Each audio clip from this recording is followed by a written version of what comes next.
दोस्तों, दुनिया भर में समय समय पर ऐसी डिस्कवरीज होती रहती हैं जो कहीं ना कहीं इस बात के सबूत पेश करती है कि आज से हजारों साल पहले धरती पर कुछ ऐसी एडवांस और उन्नत सभ्यताएं रही होंगी जिनके बारे में मॉडर्न ह्यूमंस को कोई जानकारी नहीं है। सबसे अधिक चीन में ऐसी सभ्यता के होने के सबूत नजर आते हैं। चीन में ऐसे मेगालिथिक स्ट्रक्चर्स, पिरामिड्स और एंशिएंट केव्स बनी हुई हैं जिसे किसने, क्यों, कब और कैसे बनाया इसके बारे में कोई जानकारी नहीं है। ऐसे में इस बात से इनकार नहीं किया जा सकता कि चीन में कोई एडवांस और मॉडर्न सिविलाइजेशन हुआ करती होगी जो समय के साथ विलुप्त हो गई। शायद अभी आपको हमारी बात पर विश्वास ना हो, लेकिन चीन की इन रहस्यमयी जगहों के बारे में जानकर आप भी इन बातों पर यकीन करने पर मजबूर हो जाएंगे। Yangshan query. चीन के नानजिंग शहर के पास ही यांगशान क्वेरी नाम की एक जगह है जहां पर एक विशाल मेगालिथिक स्टोन मौजूद है। इस स्टोन को एंशिएंट इंजीनियरिंग का एक अद्भुत करिश्मा माना जाता है। ये धरती पर पाया जाने वाला सबसे बड़ा स्टोन है जिसे ह्यूमन हैंड्स के द्वारा कट किया गया है। इस पत्थर का वजन 16,000 टन से भी अधिक है। बाल्बेक में मौजूद मोनोलिथिक स्टोन से इसका वजन 13 गुना अधिक है। रिसर्चर्स हैरान है कि आखिर इस पत्थर को प्राचीन समय में कैसे कट किया गया होगा और यहाँ तक लाया गया होगा। आज की मॉडर्न टेक्नोलॉजी की मदद से भी 16,000 टन का पत्थर उठाना और उसे ट्रांसपोर्ट करना आसान नहीं है। ऐसे में क्या एंशिएंट सिविलाइजेशन के पास कोई ऐसी टेक्नोलॉजी रही होगी जिसके बारे में हम नहीं जानते? इस बारे में कुछ भी कहना मुश्किल है। ये विशाल पत्थर करीब 8,000 साल पुराना बताया जाता है। सिंपल ब्रॉन्ज टूल्स की मदद से इसे कट करना काफी चुनौतीपूर्ण रहा होगा। पत्थर के नीचे कुछ स्क्वायर होल्स बने हुए हैं जिसकी मदद से इसे लिफ्ट किया गया होगा। पत्थर के चारों ओर मौजूद स्मूथ सरफेस देखकर भी वैज्ञानिकों को काफी हैरानी होती है। जिन टूल्स के मार्क्स इन पत्थरों पर बने हुए हैं वैसे ही निशान बाल्बेक स्टोन और जॉर्डन के पेट्रा में बने एंशिएंट शहर में भी देखने को मिलते हैं। क्या इन सभी स्टोन्स को एक ही सभ्यता ने कट किया होगा? इस बारे में आपकी क्या राय है? हमें नीचे कमेंट सेक्शन में जरूर बताएं। लॉन्गयू केव्स। साल 1992 में ईस्टर्न चाइना में एक रहस्यमयी खोज की गई। यहाँ पर एक गांव था जो साधारण फार्मिंग के लिए जाना जाता था। गांव में पहाड़ों के नीचे कुछ तालाब बने हुए थे जो रेक्टेंगुलर शेप में थे। वे तालाब हमेशा पानी से भरे रहते थे। गांव के लोग रोजाना उसमें से पानी निकाला करते थे, लेकिन उसका पानी कभी खत्म नहीं होता था। ये एक ऐसा तालाब था जिसके अंदर से सदियों से पानी निकाला जा रहा था। उन तालाबों की गहराई के बारे में कोई नहीं जानता था। एक बार गांव वालों ने रस्सी और अन्य चीजों से तालाब की गहराई पता लगाने की कोशिश की, लेकिन उनके हाथ कुछ नहीं लगा। 1992 में एक शख्स तालाब में मछली पकड़ रहा था और तभी उसने एक विशाल मछली पकड़ी जिसका वजन 30 पाउंड था। एक छोटे से तालाब से इतनी बड़ी मछली निकलने पर उसे काफी हैरानी हुई। उसने तय किया कि वो तालाब की गहराई का पता लगा कर रहेगा। उसने कुछ गांव वालों को साथ लिया और तालाब से लगातार पानी निकालना शुरू कर दिया। 5 दिन तक लगातार पानी निकालने के बाद थोड़ा लेवल कम हुआ तो उसे कुछ सीढ़ियां नजर आईं। इससे उसकी उत्सुकता और बढ़ गई।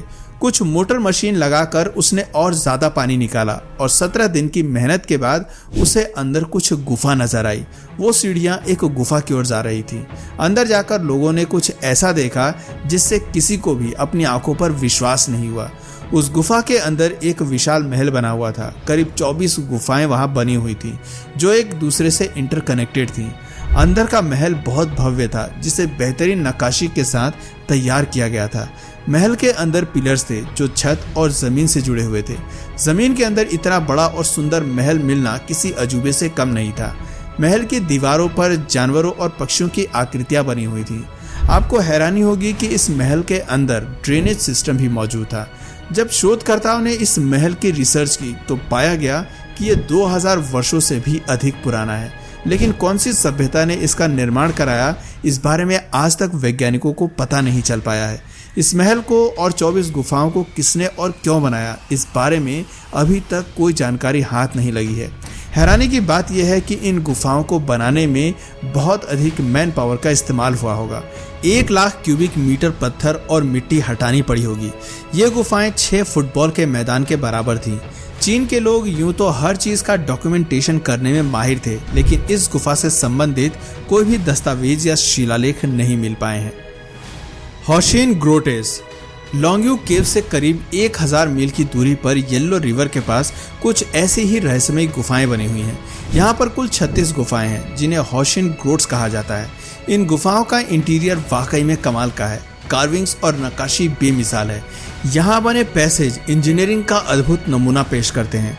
साइंटिस्ट और रिसर्चर्स का मानना है कि आज के समय में यदि आधुनिक तकनीक की मदद से भी इस तरह की गुफाएं बनाई जाएं तो इन्हें बनाने में कई दशक या फिर 1 सेंचुरी तक का समय लग सकता है।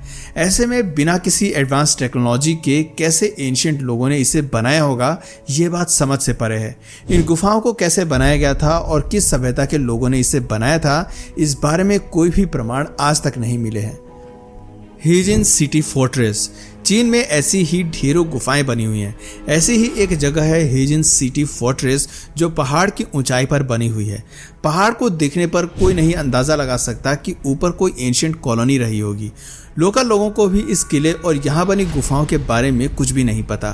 पहाड़ की ऊंचाई पर पहुंचने पर 30 फुट का एंट्रेंस गेट बना नजर आता है और अंदर से ये गुफा एक भव्य महल जैसा नजर आती है। पिछली गुफाओं की तरह ही ये गुफा नेचुरल नहीं बल्कि मैनमेड ही बताई जाती है। 80 साल की महिला हाउ जून और कुछ इनिशियल थ्योरी के मुताबिक पहले के समय में लोकल लोग, मजदूर और किसान इस जगह का इस्तेमाल आक्रमणकारियों से छिपने के लिए किया करते थे। किसानों के पास खुद की रक्षा के लिए कोई उपकरण नहीं होते थे, इसलिए गांव के लोगों ने मिलकर इस गुफा का निर्माण किया होगा। लेकिन अगर ऐसा है तो उन्होंने 30 फुट का गेट क्यों बनाया था?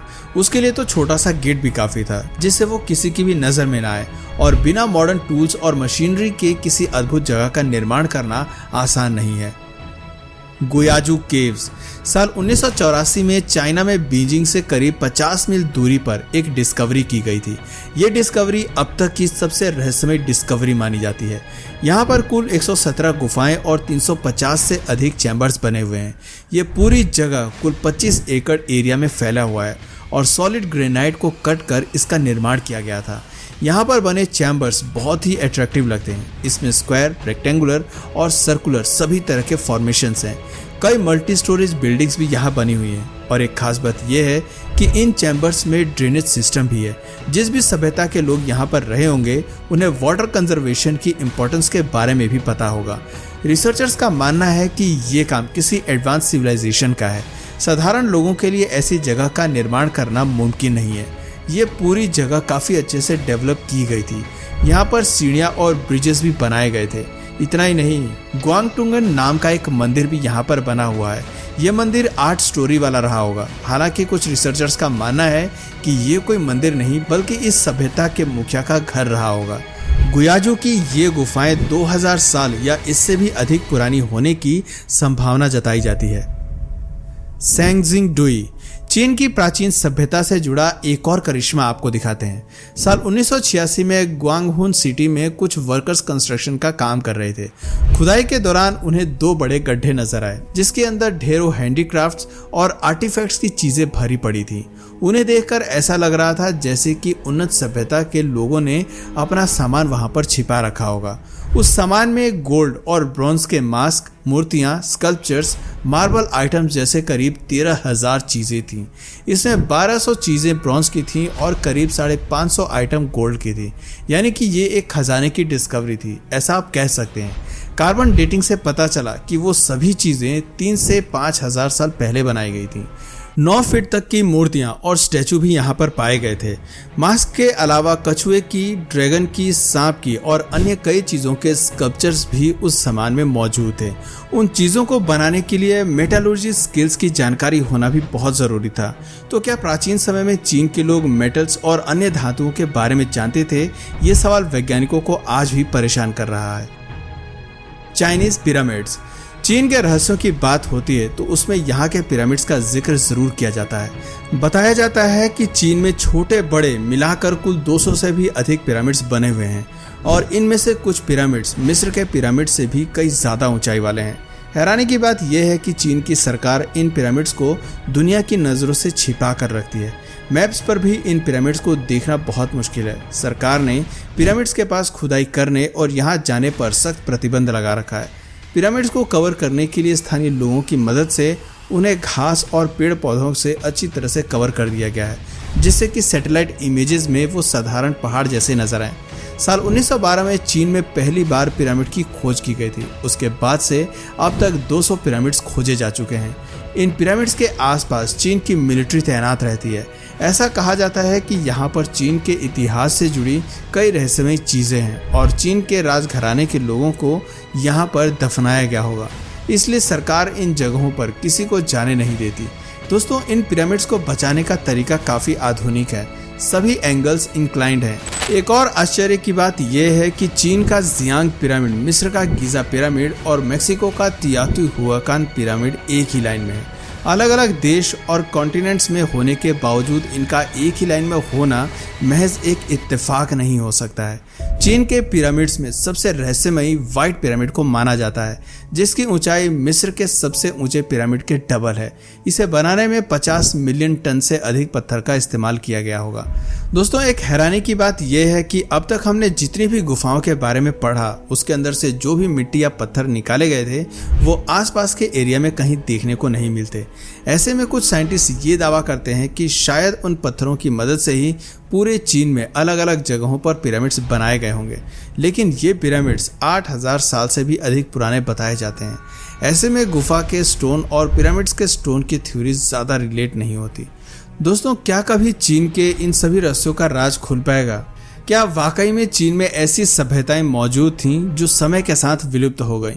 क्या किसी प्रलय के कारण उन सभ्यताओं का अंत हुआ होगा? इसके जवाब फिलहाल किसी के पास नहीं है, लेकिन उम्मीद है कि आने वाले समय में साइंटिस्ट और रिसर्चर्स इन सभी सवालों का जवाब जरूर ढूंढ लेंगे। दोस्तों, उम्मीद करता हूँ आपको हमारी आज की ये वीडियो भी पसंद आई होगी। अगर हाँ, तो इसे अधिक से अधिक लाइक और शेयर जरूर करें। आज के लिए बस इतना ही। आपसे फिर मिलेंगे एक और नई वीडियो और ऐसी ही रोचक जानकारी के साथ। तब तक के लिए नमस्कार।